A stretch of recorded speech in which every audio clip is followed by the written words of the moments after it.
시청자 여러분 안녕하십니까? 김동수입니다. 자, 이 시간에는 전국 주택가격 동향조사 2020년 5월 3주차 주간아파트 가격 동향을 살펴보겠습니다. 한국감정원이 2020년 5월 3주 5월 18일 기준이 되겠는데요. 전국 주간아파트 가격 동향을 조사한 결과 매매가격은 0.07%가 상승하고 전세가격은 0.04%가 상승을 했습니다. 이번 주에는 전국적으로 0.07%가 상승했는데요. 전국 주간아파트 매매가격은 지난주 대비해서 상승폭이 확대가 되었습니다. 수도권은 지난주 0.07%에서 이번 주 0.09% 상승폭이 확대되었고요. 서울은 지난주 0.04% 하락했는데 역시 이번 주도 0.04%로 하락폭이 유지가 되었습니다. 지방은 지난주 0.02%에서 이번 주 0.04%로 상승폭이 확대가 되었고요. 5대 광역시도 지난주 0.02%에서 0.03%로 상승폭이 확대가 되었습니다. 8개도는 지난주 0.01%에서 이번 주 0.04%로, 세종시는 지난주 0.09%에서 이번 주 0.24%로 상승폭이 확대가 되었습니다. 시도별로는 충북이 0.43%가 상승했고요. 대전 0.27%, 세종 0.24%, 인천 0.2%, 경기 0.13%는 상승했고요. 제주도는 마이너스 0.04% 하락, 서울도 마이너스 0.04% 하락,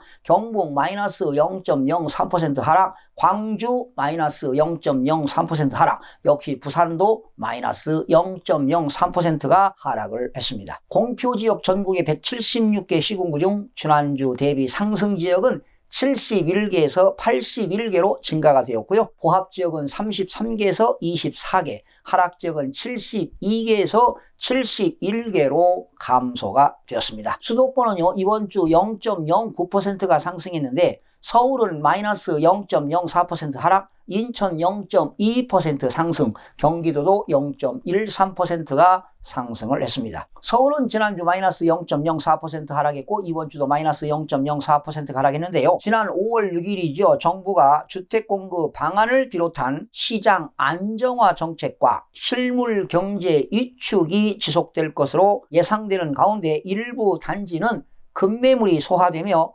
호가 상승 기대감이 있었으나 추가 매수세가 없이 관망세를 보이며 서울 전체 지금 8주 연속 하락세가 지속되고 있습니다. 강북 14개구는요 마이너스 0.02% 하락했고요. 마포구는 마이너스 0.06% 하락, 용산도 마이너스 0.04%, 광진구 마이너스 0.03% 등 강북 주요 지역은 고가 단지 혹은 구축 위주로 하락세가 지속되는 가운데 중량구 마이너스 0.01%는 신축 위주로 호가가 내려가며 하락으로 전환되었고요. 동대문구 0.00%는 역세권 일부 단지 상승세를 보이며 보합으로 전환이 되었습니다.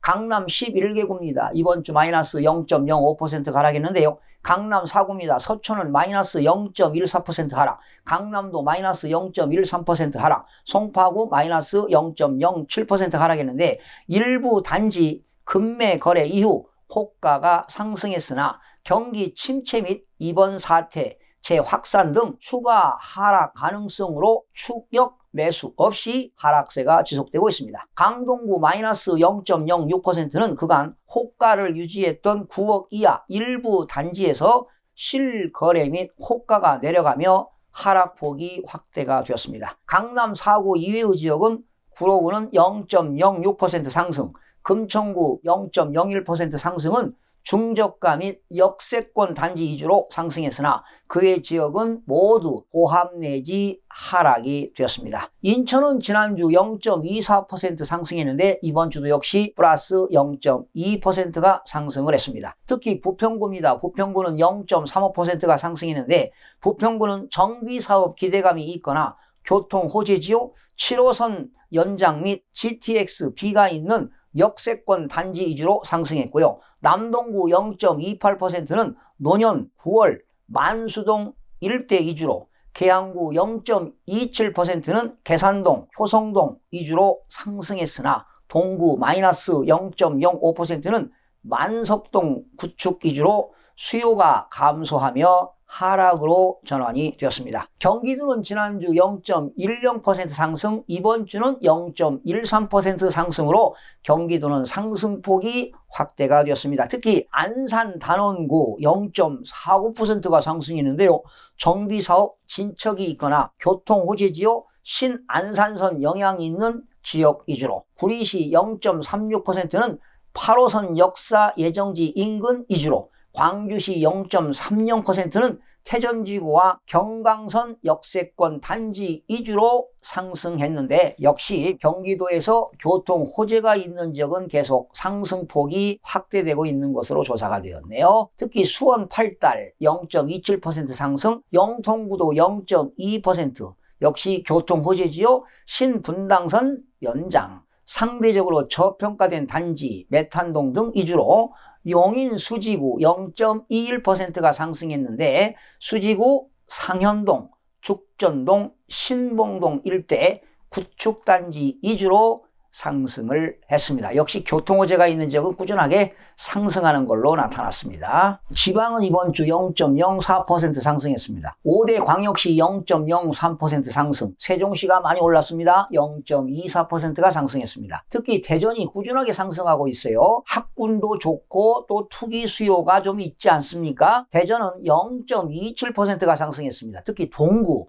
0.56%가 이번 주에 상승했는데, 역시 동구는요 혁신도시 후보지 발표 영향이 있는 가운데 홍도동, 신흥동, 파남동 위주로 상승했고요. 서구는 0.38%가 상승했는데, 역시 서구는 정비사업이 있는 기대감 있는 둔산동, 월평동 위주로, 대덕구 0.31%는 정주 여건이 양호한 신대동, 법동 위주로 상승하는 등 대전은 전체적으로 상승폭이 확대되고 있습니다. 광주는 작년, 재작년에 꾸준하게 상승했는데 올해는 좀 많이 하락하는 것 같습니다. 이번 주에도 마이너스 0.03% 하락했는데, 이번 사태 재확산, 특히 경기 침체 우려 등으로 관망세가 지속되는 가운데 광산구 마이너스 0.06%는 월곡동, 장덕동 위주로, 북구 마이너스 0.04%는 오치동, 구축 위주로 내리며 하락세가 지속되고 있습니다. 세종은 지난주 0.09%가 상승했는데 이번 주는 0.24% 상승으로 상승폭이 확대가 되었는데요. 이렇게 지방에는요 대학병원이 들어서는 것도 입지가 좋아서 상승이 유지되고 있는데, 충남대병원 개원이 7월입니다. 정주 여건 개선 기대감 있는 가운데 다정동, 보람동과 시 외곽 지역인 조치현읍, 금남면 위주로 상승을 했고요. 청주시는요 작년하고 재작년에 좀 많이 하락했죠. 그런데 올해 들어서 좀 상승하고 있는데요. 플러스 0.60%가 상승했습니다. 방사광 가속기 부지가 선정됐죠. 지난 5월 8일 날. 이런 호재 등으로 가격이 상승 기대감 있는 가운데 특히 청원구도 많이 올랐어요. 1.02%가 상승했는데 오창읍, 주중동 위주로, 흥덕구도 많이 올랐습니다. 0.61%는 가경동 위주로 역시 상승폭이 확대가 되었습니다. 그래서 8개도 중에서 1위를 차지한 적이 바로 충북인데요. 지난주만 해도 0.11%가 상승했는데 이번 주는 0.43% 상승으로 상승폭이 확대가 되었습니다. 강원도 지난주 0.04% 상승, 이번 주 0.05% 상승으로 상승폭이 확대되었고요. 역시 충남도 이번 주 0.03% 상승으로 상승폭이 확대가 되었고, 전남은 상승폭이 유지되었고요. 전북은 하락폭이 유지되었고, 경남 하락폭이 확대되었고, 경북도 지난주 마이너스 0.01%에서 이번 주 마이너스 0.03%로 하락폭이 확대가 되었습니다. 제주도 지난주 마이너스 0.07% 하락, 이번 주는 마이너스 0.04% 하락으로 하락폭이 축소가 되었습니다. 8개도 중에서 1위를 차지한 충북, 청주시 청원구 이번 주에 많이 올랐습니다. 1.02% 상승했고요. 흥덕구도 0.61% 상승했고요. 서원구는 0.46% 상승했고, 상당구도 0.28%가 상승했고요. 충북 충주시도 0.27% 상승, 음성구는 마이너스 0.08%가 하락했고요. 제천시 마이너스 0.14%가 하락을 했습니다. 아무래도 인구가 유입되면 좀 가격이 상승하고요. 인구가 유출되는 지역은 계속 하락하는 것으로 나타났습니다. 8위를 차지한 제주도입니다. 제주시는 지난주 마이너스 0.06% 하락, 이번 주도 마이너스 0.03% 하락했고요. 서귀포시 지난주 마이너스 0.07% 하락, 이번 주도 마이너스 0.06%가 하락을 했습니다. 서울 지역은 주택 공급 강화 방안을 비롯한 시장 안정화 정책과 실물 경제 이축이 지속될 것으로 예상되는 가운데 일부 단지는 급매물이 소화되며 호가 상승 기대감이 있으나 추경 매수 없이 관망세를 보이며 지금 서울 전체 지역이 8주 연속 하락세가 지속되고 있는데 앞으로 계속 하락세를 유지할지 앞으로 여러분들이 지켜볼 필요가 있습니다. 특히 부동산 투기를 억제하기 위한 정부의 부동산 규제가 더욱 공고해진 데다가 보유세 회피를 위한 급매물이 나오면서 서울 아파트 가격은 지난주 대비 하락폭이 유지가 되었습니다. 이번 사태가 장기적으로 이어지면서 경기 불확실성 영향까지 받아 부동산 시장 거래가 위축될 것으로 예상이 되지만 일부 정주 여건이 양호한 지역은 소폭으로 상승세가 이어질 것입니다. 특히 교통 호재가 있거나 상대적으로 이렇게 저평가된 지역은 상승폭이 확대될 것으로 보입니다. 시청해주신 여러분 대단히 고맙습니다. 최선을 다하겠습니다. 내일 아침에 찾아뵙겠습니다. 마음이 드셨다면 구독, 좋아요 꼭 부탁드리겠습니다. 고맙습니다.